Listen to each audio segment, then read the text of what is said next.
नमस्कार. नीतिस्पंदन या चॅनलमध्ये आपले सहर्ष स्वागत आहे. आज आपण या व्हिडिओमध्ये पाहणार आहोत अशा काही विषयाबाबतीत ज्या अधिक मासामध्ये केल्या जातात.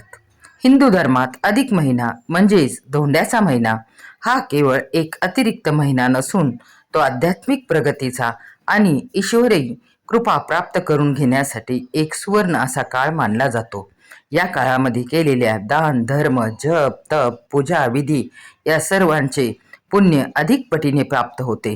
या पवित्र महिन्यात आपण केलेल्या छोट्याशा सत्कर्माचे फळ सुद्धा अनेक पटीने वाढून मिळते. म्हणजेच पहा किती सुंदर सुवर्ण शर्करा दुग्ध शर्करा योग आपल्याला प्राप्त होत असतो. म्हणूनच या संपूर्ण महिन्यात नेमके काय करावे, कोणते नियम पाळावे आणि कोणत्या दानाने कोणते पुण्य लाभते याची अत्यंत महत्त्वाची माहिती आज आपण या व्हिडिओमध्ये पाहणार आहोत.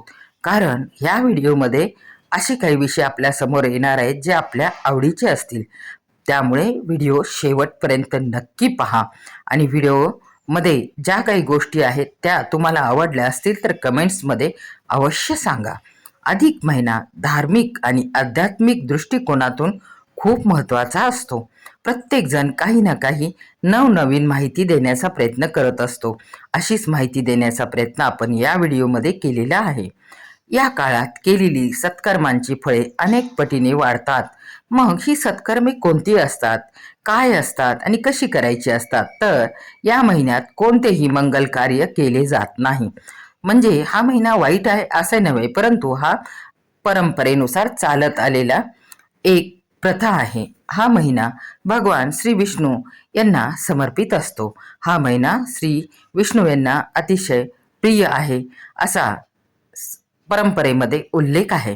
भगवान श्री विष्णूंची उपासना या महिन्यात केलेली सर्वात फलदायी ठरते. त्यासाठी या महिन्यामध्ये श्री विष्णू सहस्त्रनामावली आणि सहस्त्रनामाचा जप आपण केला पाहिजे. ओम नमो भगवते वासुदेवाय या मंत्राचा जप केल्याने मानसिक शांती आणि पुण्याचा लाभ होतो. हा मंत्र अधिकाधिक आपण जप करण्याचा प्रयत्न करावा. यासाठी काही विशेष अशी साधना नसते. अधिक मासात कृष्ण पक्ष प्रतिपदेला आवर्जून आईची ओटी भरावी हे अत्यंत शुभ मानले जाते. यासाठी काही विशेष असं करण्यासाठी काही वेगळी प्रथा याच्यामध्ये आपल्याला अवलंबवायची नाही, तर आईला मान सन्मान देण्यासाठी हा विधी केला जातो. अधिक मासात मुलांना विद्यार्थ्यांना पुस्तक किंवा लेखन सामग्री भेट द्यावी. यामुळे विद्या बुद्धी घरात सकारात्मकता येते. सरस्वती देवी मातेचे वरदान आपल्याला प्राप्त होते. आपली बुद्धी सकारात्मक दृष्टीने काम करण्यास सुरुवात करते. अधिक मासात जप पूजा पाठ आणि गोमातेची सेवा करणे अत्यंत पुण्यकारक मानले जाते. सकाळी एक पोळी अवश्य गायीसाठी काढली जावी आणि पोळी आणि गुळाचा नैवेद्य गाईला दिला तर अत्यंत पुण्य प्राप्त होते. अधिक मासात रामायण गीता यासारख्या धार्मिक ग्रंथांचे दान करणे सगळ्यात पुण्यदायी असते. छोट्या छोट्याशा पोथ्या आपण जर एखाद्या मंदिरामध्ये किंवा एखाद्या गरजवंत व्यक्तीला दान केल्या तर त्याचे फल अधिक प्रमाणात आपल्याला प्राप्त होते. अधिक महिन्यात वस्त्रदान करणे सुद्धा अत्यंत शुभ मानले जाते. मग ते एखाद्या सवाष्ण स्त्रीची ओटी भरण करणे असो अथवा एखाद्या कन्येला बोलून तिचे कन्यापूजन करून तिला वस्त्र देणे असो, अनंताचे दान, दीपदान, काशाच्या भांड्यात मालपोवा अनारसे दान करणे हे पण फलदायी ठरते. या महिन्यामध्ये अधिकाधिक मिठाई गोड पदार्थ बत्ताशे दान केल्याने आपल्या जीवनामध्ये मधुरता येते. अधिक महिन्यात अनारसे बत्तासे खारीक सुपारी किंवा फळे हे 33 संख्येमध्ये सत्पात्र म्हणजेच पात्रासहित दान करावे. हे दान एखाद्या मंदिरात गुरुजींना किंवा गरजू व्यक्तींना दान केल्याने त्याचे पुण्य अधिक वाढते. परंतु या सर्वाची माहिती आपण अगोदर करून त्याची तयारी करून केल्याने आपल्याला ऐन वेळेला गडबड होत नाही. अधिक महिन्यात एक वेळ जेवण करून सुद्धा तुम्ही अधिक मास पाळू शकता, उपवास करू शकता. अधिक मास हा त्यागाचा महिना समजला जातो. आपल्याला आवडणारी एखादी वस्तू अधिक महिना संपेपर्यंत आपण त्याग करू शकतो. अधिक मासात गाईला गोग्रास संपूर्ण महिनाभर द्यावा. याचे पुण्य देखील अधिक पटीने आपल्या संपूर्ण कुटुंबाला प्राप्त होतो व आपल्या कुटुंबाचा जो काही दोष असेल तो नष्ट होतो. अधिक मासात एका जोडप्याला पूर्ण महिना आपल्या घरी बोलावून एक वेळ जेवण घालावे. बघा किती सुंदर विचार आणि किती सुंदर परंपरा आहे. अधिक मासात एका सवाष्ण स्त्रीला आपण आपल्या घरी महिनाभर बोलावून त्यांचा योग्य यथोचित मान सन्मान करावा. घरी आल्यानंतर त्यांना जेवू घालावे व त्यांची ओटी भरावी. संपूर्ण अधिक महिना आंघोळीच्या पाण्यात गंगाजल टाकून आंघोळ केल्याने आपल्याला पवित्र तीर्थक्षेत्री तीर्थस्नान केल्याचे पुण्य मिळते. पहा, असे करायला आपल्याला घरच्या घरी काय हरकत आहे.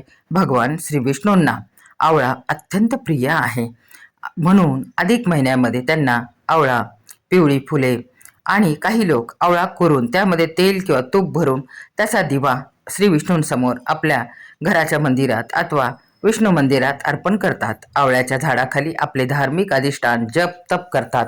काही ठिकाणी आवळी भोजन देखील केले जाते.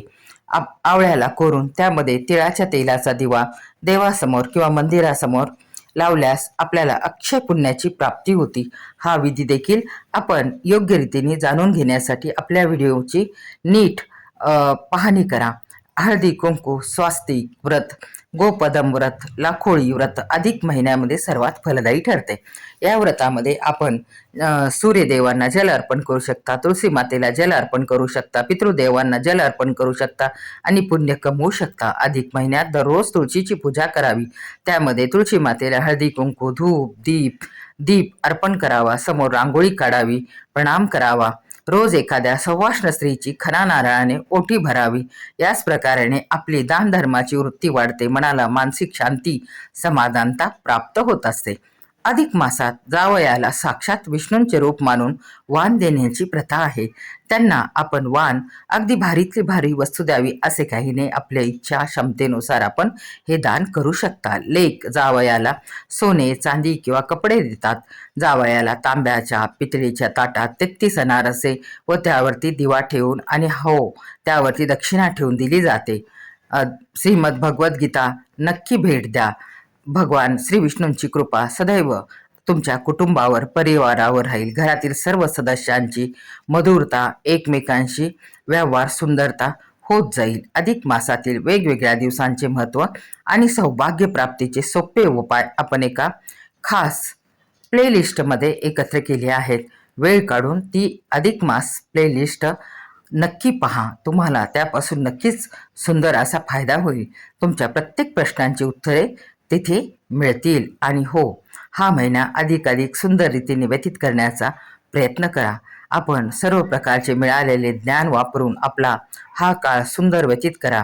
भेटूया पुढच्या भागात. तोपर्यंत पाहत रहा नीतिस्पंदन चॅनल. धन्यवाद. ओम नमो भगवते वासुदेवाय नमः.